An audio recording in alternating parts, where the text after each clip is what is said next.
कैसे हैं आप लोग। अरावली के पहाड़ करीब 200 करोड़ साल पुराने पहाड़ हैं। ये पूरी दुनिया में सबसे पुराने पहाड़ हैं। ये इतने पुराने हैं कि हिमालय इनके आगे बच्चा लगता है। अरावली 200 करोड़ साल पुराना है, जबकि हिमालय केवल 4-5 साल करोड़ पुराना है। अरावली की पहाड़ियां इतनी बड़ी है कि गुजरात से होकर राजस्थान, हरियाणा और दिल्ली में खत्म होती है। दिल्ली का रेसिना हिल्स, जहां पर संसद है, राष्ट्रपति भवन है, इसी अरावली के पहाड़ियों पर बसा है। चार चार राज्यों में इसके पहाड़ फैले हैं। 800 किलोमीटर की इसकी लंबाई है, लेकिन अब इस अरावली पर्वतमाला के 90% हिस्से को सरकार पहाड़ नहीं मानेगी। सुप्रीम कोर्ट का एक डिसीजन आया है और प्रकृति में सबसे खूबसूरत और महत्वपूर्ण पहाड़ियों से पहाड़ियों का दर्जा छीन लिया गया। 1,16,757 पहाड़ियां, जो 100 मीटर से कम है, अब संरक्षित अरावली से बाहर कर दी गई है। केवल 1,048 पहाड़ियों को अरावली की पहाड़ियां माना जाएगा। एक झटके में कागजों पर अरावली के लगभग 90% पहाड़ को खत्म कर दिए गए। भारत कागजों से चलने वाला देश है। सामने कितना भी बड़ा पहाड़ हो, उसकी औकात कागज तय करता है। आदमी जिंदा है या मुर्दा, ये कागज तय करता है। तो कहने का मतलब ये है दोस्तों कि जब अरावली के 90% पहाड़ियों को संरक्षित नहीं माना जाएगा, तो सरकारी सेठों को इन पहाड़ियों का सीना खोदने का लाइसेंस मिल जाएगा। अरावली के बारे में समझने से पहले एक बात जानना बेहद जरूरी है कि ये अरावली पर्वत आखिर बने कैसे। तो दोस्तों, आज से करीब 200 करोड़ साल पहले जब धरती की टेक्टोनिक प्लेट खिसकी, तो प्राकृतिक उथल पुथल के कारण अरावली का निर्माण हो गया। दूसरी तरफ हिमालय 4 करोड़ साल पहले भारतीय प्लेट और यूरेशियन प्लेट की टक्कर से बना। इस टक्कर से तेथिस सागर की तलछट पर ऊपर उठ गई। रिजल्ट ये हुआ कि विशाल, ऊंचे और नुकीले फोल्ड माउंटेन बन गए, जिनका नाम हिमालय रखा गया। हिमालय और अरावली में अंतर यही है कि दोस्तों कि हिमालय के पहाड़ नुकीले होते हैं और अरावली की पहाड़ियां नुकीले नहीं होते हैं। तो चलिए इस वीडियो को शुरू करते हैं। मैं जानती हूँ कि अरावली पर्वत के बारे में आप भी जानना चाहते हैं। दोस्तों, अरावली पर्वतमाला शुरू होती है गुजरात की इस पालमपुर जगह से। यहाँ पर देखिए, ये अरावली के पहाड़ियों से इन पहाड़ियों के बीच में वाटरफॉल्स और छोटे छोटे पानी के स्रोतों की भरमार है। आज की तारीख में गुजरात में ही किशनगढ़ से भी अरावली पर्वतमाला दिखनी शुरू हो जाती है। मैं आपको आज की सैटेलाइट की तस्वीरें दिखाती हूँ। सैटेलाइट पर मौजूद इन तस्वीरों के जरिए अरावली को आज आपको दिखाते हैं, जैसे आप जान पाएंगे कि आज की तारीख में अरावली के पहाड़ आखिर कैसे दिखाई दे रहे हैं। भूल जाए कोर्ट की बातें, भूल जाए कागजों की बातें, भूल जाए सरकार की बातें। खुद अपनी आंखों से देखें कि कैसे दिखते हैं अरावली के पहाड़। ये देखें, प्रॉपर हरे भरे पहाड़ हैं। इनकी सुंदरता देखते ही बनती है। यहाँ से आगे बढ़ेंगे तो आपको राजस्थान का फेमस माउंट आबू दिखाई दे जाएगा।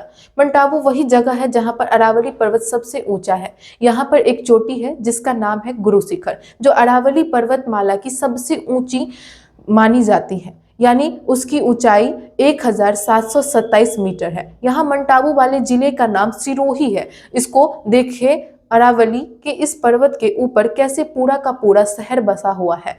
खेल के ग्राउंड वगैरह सब कुछ आप यहाँ देख पा रहे होंगे। झील वगैरह सब कुछ दिखाई दे रहे हैं। देखिए जरा, अब हम माउंट आबू से धीरे धीरे राजस्थान के भीतर से दिल्ली के तरफ बढ़ेंगे। राजस्थान से दिल्ली की तरफ 800 किलोमीटर के अरावली पर्वत श्रृंखला को आपको 1 मिनट पर दिखाने वाली हूँ। आप देखेंगे, देखिए ना, यह अरावली पर्वत श्रृंखला गुजरात से शुरू होकर राजस्थान के बड़े से हिस्से को कवर करती है। इसके बाद हरियाणा में एंटर करती है और हरियाणा से दिल्ली तक दाखिल हो जाती है।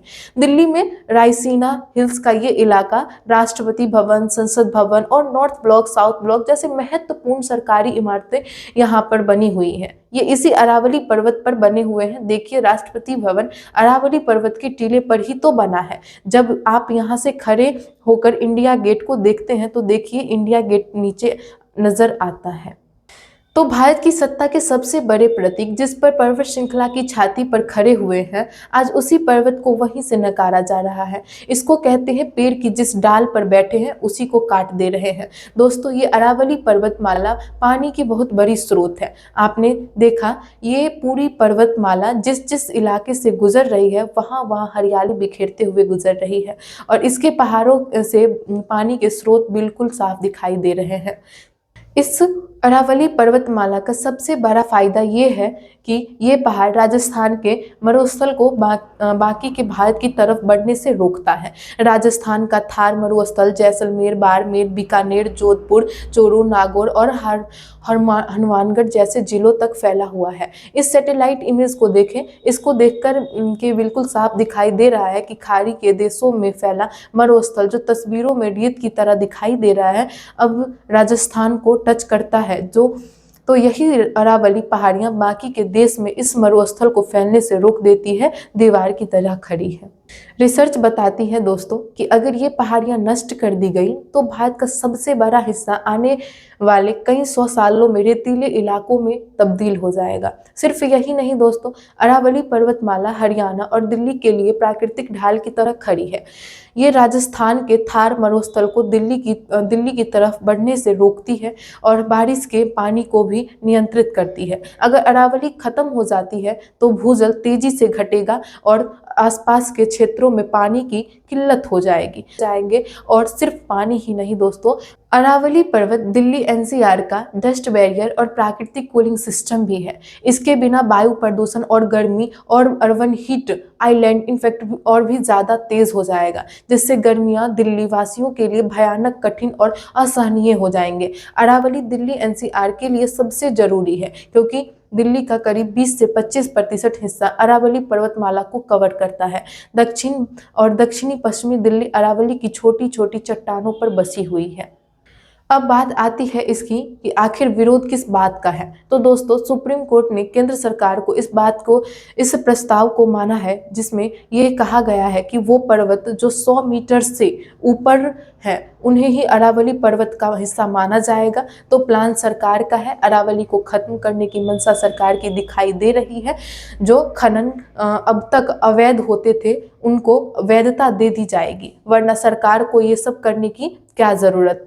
अब सीईसी की रिपोर्ट के मुताबिक 2018 तक राजस्थान में अरावली 25% नष्ट हो चुके हैं। तो अब इस नए नियम के लागू होने के बाद से अरावली का करीब 90% हिस्सा मूल पर्वतमाला का हिस्सा नहीं माना जाएगा। कांग्रेस कहती है कि हम सब जानते हैं कि इस नियम का फायदा नरेंद्र मोदी के दोस्तों को मिलेगा।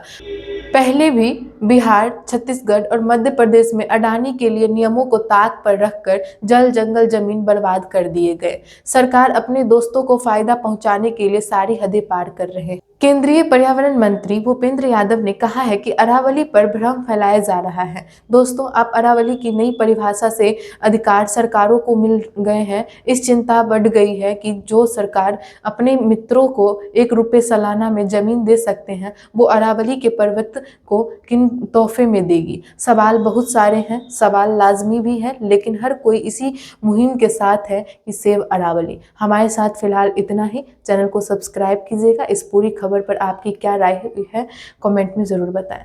नमस्कार, जय हिंद।